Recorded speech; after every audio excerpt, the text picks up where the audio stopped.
Most of you know that over the summer, my family went to Quebec City up in Canada, specifically in the Canadian province of Quebec. And it was an amazing place, and it was an amazing time.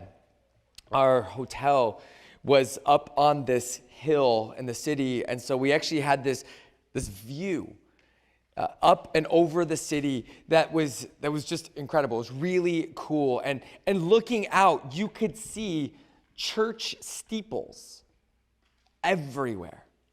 And I'm not talking about just like a few of them scattered. They were all over the skyline. And I later learned that the Canadian province of Quebec used to be one of the most highly churched places in the entire world. Montreal, the capital city of Quebec, has been called the city with 1,000 steeples.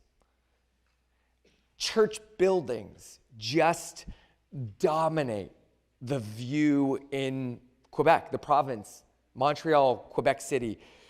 So I woke up early. Our first day there, and I started to wander the city a bit, and I found the closest church building, and it turned out it wasn't a church building. It used to be, and it looked like one, but it had been converted into a library. And then I found another one, also not a church building. This one had been turned into a museum. I found another one. This one was a church. And then the next one had been turned into a government building. And all of these were within a few blocks of each other, like within walking distance. And it was not a long walk. And I found myself, I was confused. I was fascinated by this. And so as I found a coffee shop, as I am prone to do, one that was right across from the church building that was now a library. I sat there and I started to do some deep Google searching. And the history was actually really easy to access.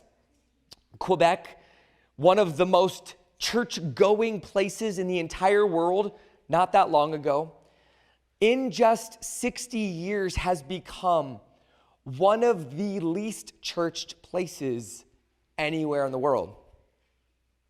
They had gone through what has been called a quiet revolution. It wasn't violent. Nobody seemed to go down kicking and screaming. There weren't armed guards in front of churches telling people they couldn't go in, like when I was in Jordan. But in large numbers, people simply stopped participating in churches. And churches and even whole denominations then found themselves with more buildings than they could afford and that they could keep and maintain. And so they just started selling them off. And all over the province they've been converted into coffee shops. I looked for one, I couldn't find one, but I've heard that that's a thing. And libraries and dance clubs and government buildings. And it was such a weird experience. Like where a whole city is filled with buildings that look like the buildings that churches gather in, but you couldn't just simply walk into one of these buildings and expect to find a church, a community of people following Jesus, just because the building looks like one that would normally belong to such a community. It's kind of funny. We've experienced something similar in the United States, but not necessarily with churches, but I think of like large, whether it's department stores or some of the big box stores, and there's a common thing that happens when they go out of business. What's the first thing that shows up in those places? Usually like the Spirit Halloween stores. Yeah. So if you see a Spirit Halloween store, right, you know that that's a business that's gone under. And there's this image I saw this week that said, just moments after Noah abandoned the ark. Oh, we got it.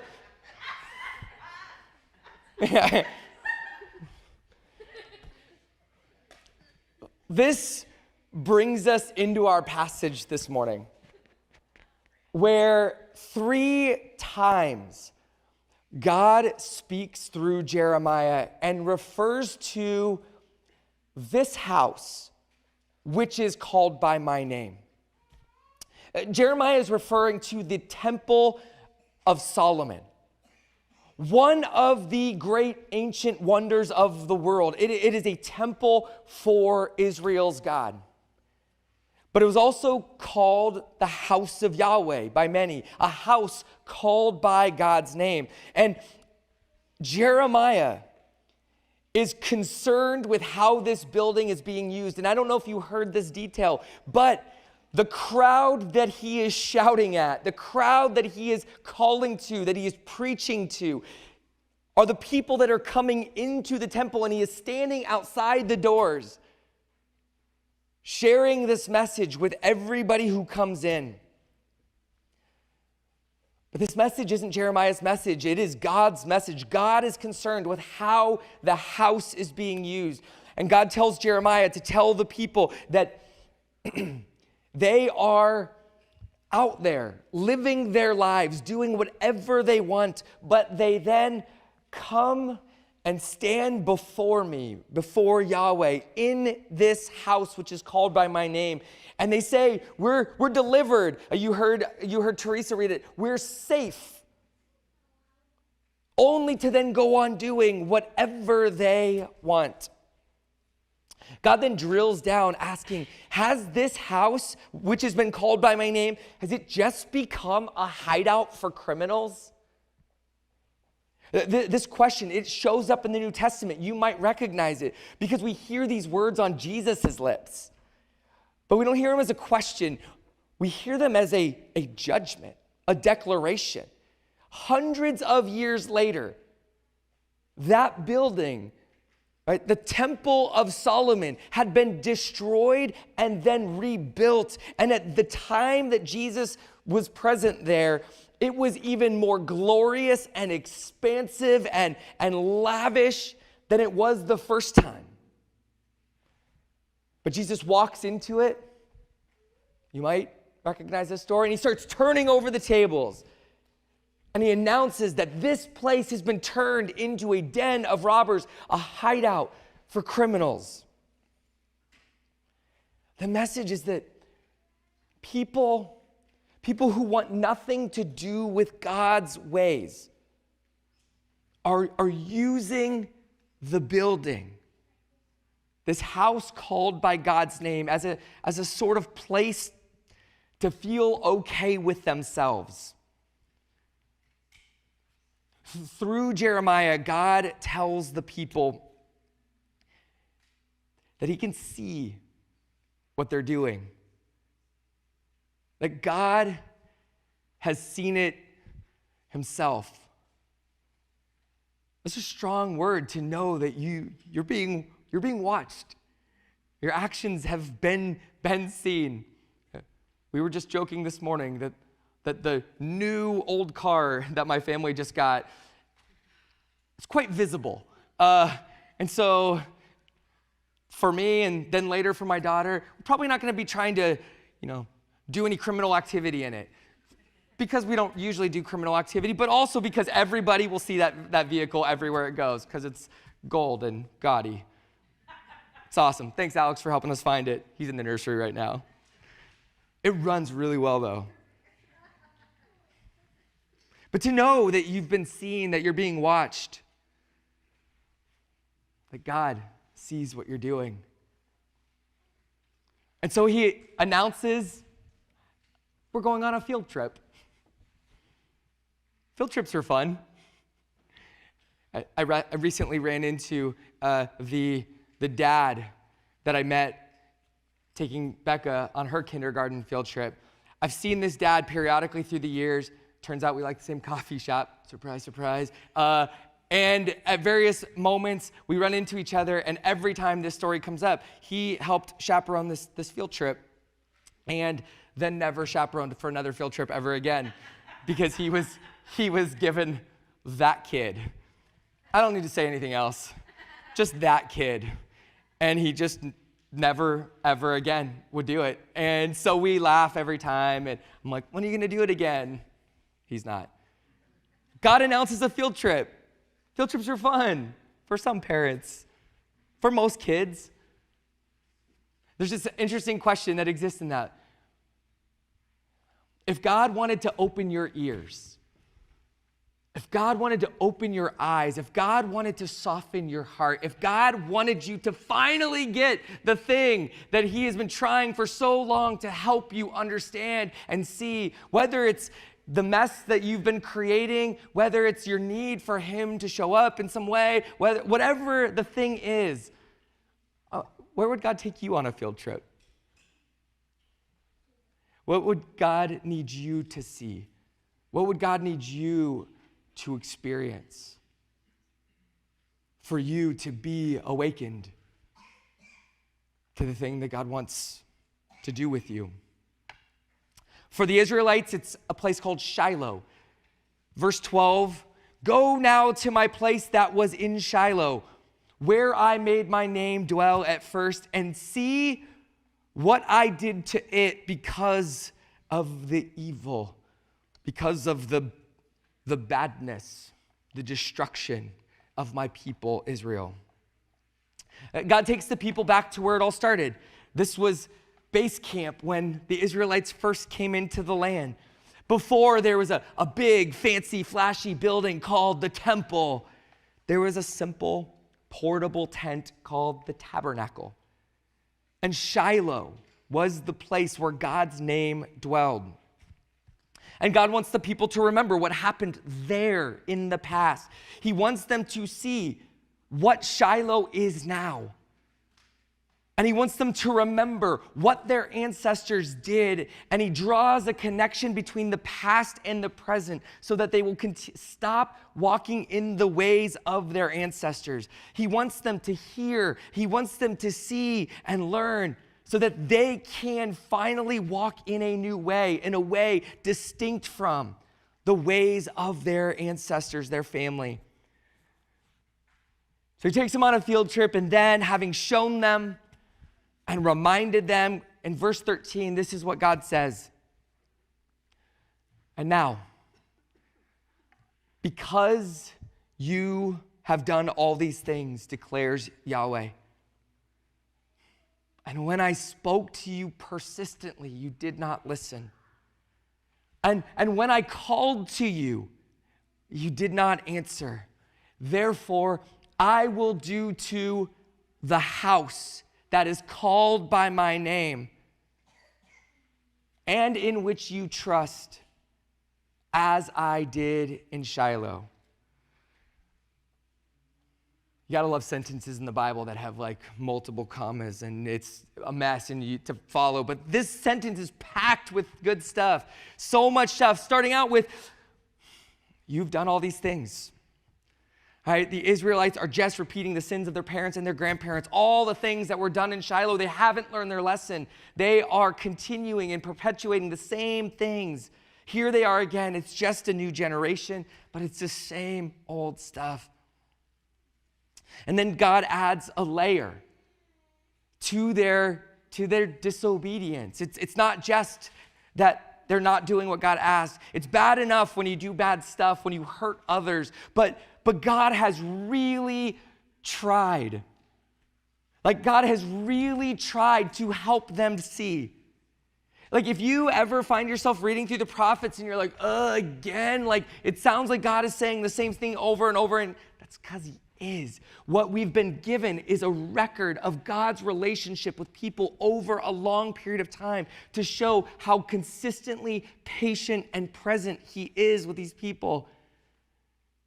Again and again, he has announced judgment was coming, and he has withheld it. He has drawn it back. He has changed his mind, and he's extended mercy and kindness again and again. And so when you read the prophets, even though you hear judgment is coming, judgment often isn't coming for hundreds of years. That is how patient God is with these people. God has tried to help them see. He's tried to help them see that the path that they are on, that they have chosen, that they are choosing, is a path not only to destruction for themselves, but each other. He's tried to help them see. God sent prophets. He's spoken to them. He's called to them. He's tried everything. Well, not everything. We'll get to everything when we get to the New Testament. The story of Jesus is the story of God doing everything to open our eyes, to soften our hearts. The ultimate act of kindness, God giving his own Son that we might see and believe.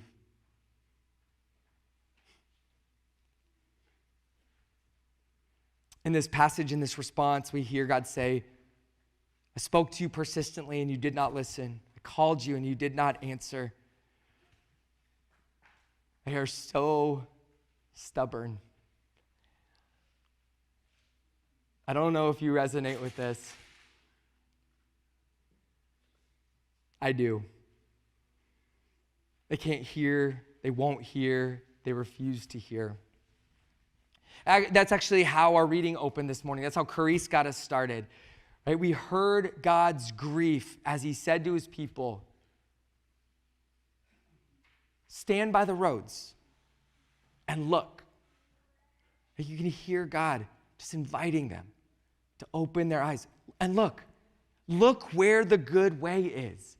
Let me show you and walk in it. And I love this. And find rest for your souls. There is a deep sense in which God's ways are not a burden, but God's ways actually bring life and restoration. They are healing. They are good. If we will walk in God's ways, we will not be burdened, but we will be set free. Our souls, our very life will experience a lightness in God. And God's saying, look, it's so good. It's so good. Look, see it. I'm inviting you into it. It's a gift. I have it here for you. But they said, we will not walk in it. They said, we will not pay attention. Just because I'm curious, and this would be something interesting to hear if you were willing to share it with me later, but have you ever had someone desperately trying to show you a better way to do something, a more effective way of doing something, a more efficient way of anything? I love these stories of these moments in our lives, really practical. I think we all have them where over some period of time, somebody's been trying, and then after some time it connects, and we finally begin to listen. And then how often do we go, why didn't you ever tell me? You just let me go on this long? And it just is one more sign of how hard of hearing we were. So now, therefore, God says, I will do to the house that is called by my name as I did in Shiloh. God announces the end for the temple. It will be destroyed. The time is coming. And by the time we get to Jeremiah, that time is it's on the horizon. There is no turning back. If you read Jeremiah, you will notice there is a moment when God actually tells Jeremiah, this is fascinating, do not pray for the people. Just consider what this means about our relationship with God. God says, do not pray for the people. Because what happens when God's people pray? God always listens, and he relents, and he shows mercy. And so he's like, the time is here. This thing has to happen now. Don't pray for them. Please don't pray for them. I can't. It's time. And so here it is. The end of the temple, it will be destroyed. The time is coming. But really quick, and this is, I think, an important piece for us in terms of what this means for us. There's this tiny detail that's really easy to skip over. So this is the third time we've heard this phrase, the house which is called by my name. But this time, the house is also described as the house in which you trust. So it's not just the house, There's something specific, an accusation that God is making. The house in which you trust. 3 times, the house that's called by my name. But this is also now the 3rd time God talks about trust. And this is the question. This is actually core to our passage. What are the people trusting in? In verse 4, God says, do not trust in these deceptive words. And then he lists the words, but we'll come back to them in a second. Verse 8 says, behold, your trust in deceptive words, you trust in deceptive words to no avail. And then in verse 14, this house that is about to be destroyed is the house that the people have put their trust in. Verse 4 tells us that the deceptive words the people are not to trust in are, this is the temple of Yahweh, the temple of Yahweh, the temple of Yahweh. It's a weird line. The people believe that the temple is God's temple, right? Like they believe that this is God's house, that God lives there, that God is committed to that place. And if God lives there, then they sort of follow the equation. If God lives in this place, then God would never let something happen to this place. Which means if we're God's people and we're in God's house that God lives in, then we are safe if we're here, right? What bad could happen to us? But they are living a lie. They're trusting a lie because God will let something happen to that place. As God did to Shiloh, so God will do to this house. It's actually important that they look back to that field trip so that they recognize, oh, God has actually let a place be destroyed that bore his name. But more than that, God's people aren't safe just because they hide in this house. In fact, you could say that they're putting themselves in even greater danger because they trust the house and not the name of their God. And so Jeremiah corrects them in a couple different ways. Notice how he refers to the house, right? He calls it the house which is called by my name, right? So he actually never refers to it as God's house. It's not actually God's house. Yes, the house is associated with him, and the people of God, they do, God-oriented things there. He acknowledges that his people, right, refer to it as his, but God in this story is actively distancing himself from this building. Have you ever done this before? Have you ever been like embarrassed of a community of people that you've been connected to and you're like, that's not my group. You're like, that wasn't me. I didn't do any of the things that they did.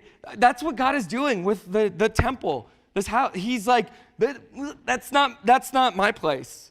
Yeah, my name, it's the place that bears my name, but it's not me. I'm not there.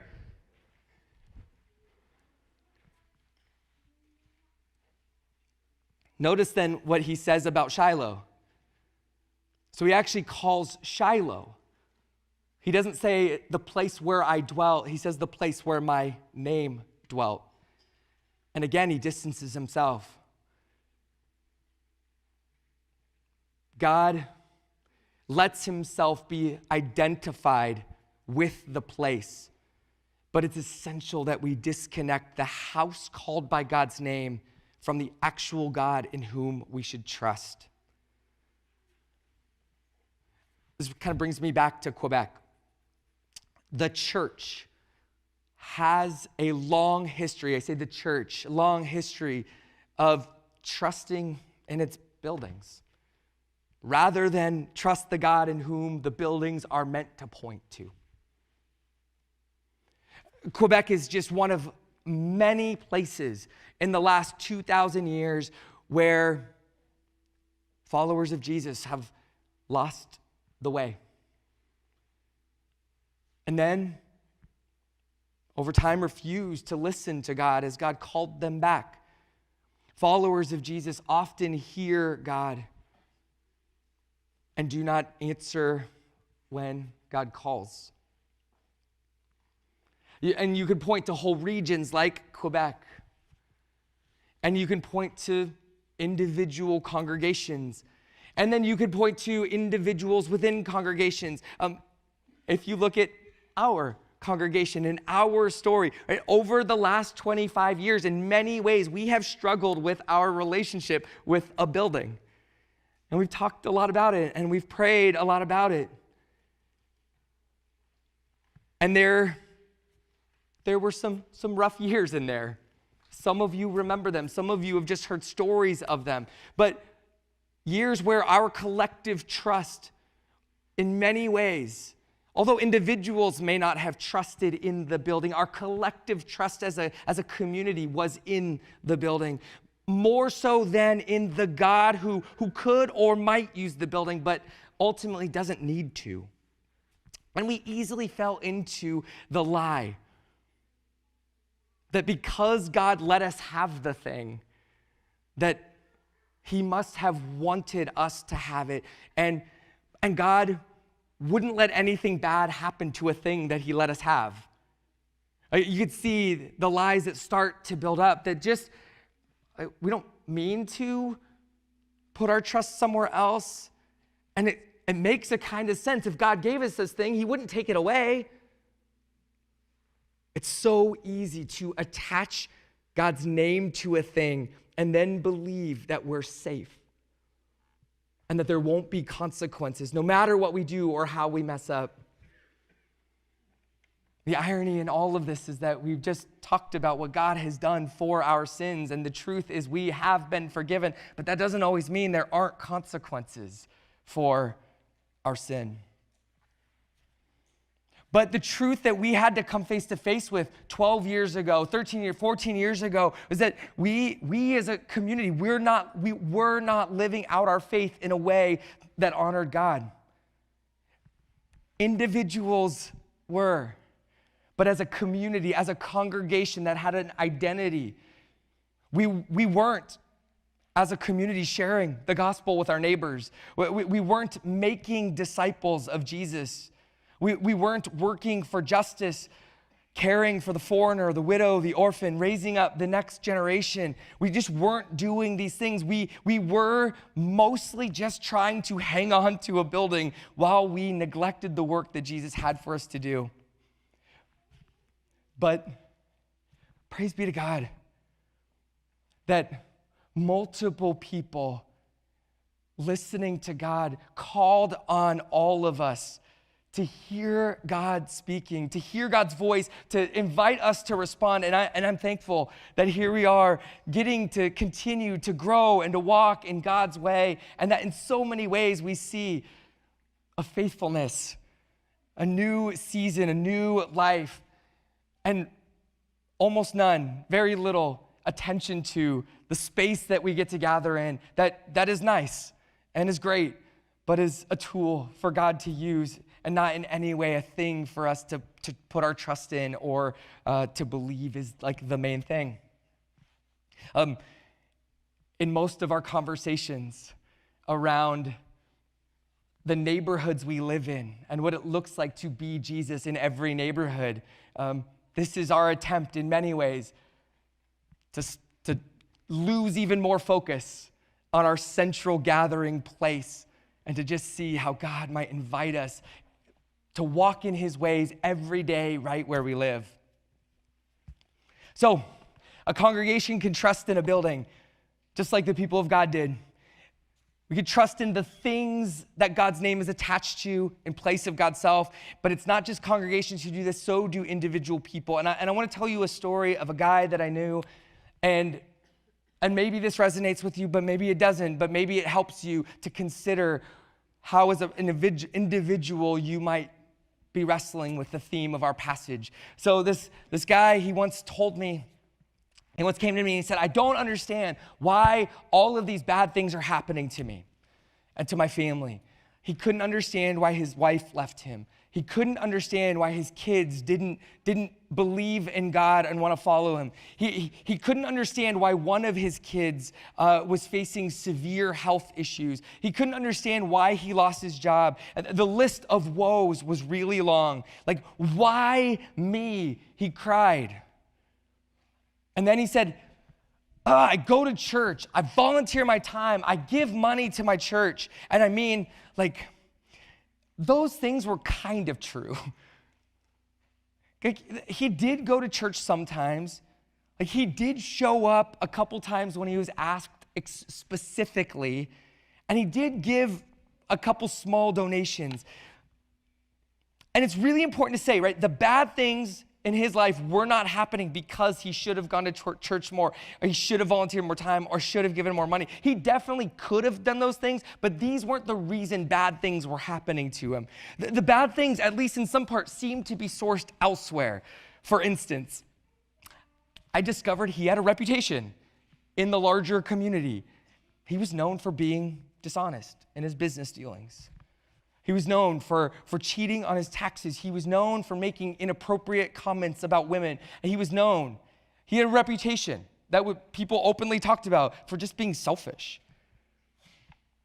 And I discovered, as I talked to his wife, that she wanted nothing to do with him. And his kids were rejecting God. It turned out because this man treated church like a hiding place for criminals. So he would go do all of the bad stuff that he wanted during the week, and then he would go to church, he would give a little money, and he would ask for a blessing. And that was supposed to keep him safe. That was supposed to get him blessed. And he would criticize his wife and his kids for never going to church. Jeremiah had words for a church that treats God like this. Jeremiah is a watchman, warning men like this. Some just men, it's all of us. We need to hear this. Or we need to hear something from the Lord. And I wonder what that is. Regardless of what it is, we're reminded again today that as heavy as a word of correction is, it comes to us from the God who gave his son while we were still sinners. That Christ died for us while we were still rebellious to show us how deeply loved we are. And so we don't have to hear this as, oh no, if I admit that I am in any way falling short, I'm in danger of eternal damnation. That is not the message this morning. The message this morning is there is a God who loves you far more than you could ever imagine, who's standing here going, I have a way. It's a good way. Let me show you it. Follow it. Walk in it. It will bring you life. And the starting point for that way is a meal, is fellowship with Jesus, is experiencing God's love in a present and real way. And I don't know any more present and real way than sitting at his table with him and eating the bread and the cup that remind us that his body was broken, his blood poured out for us and our sins.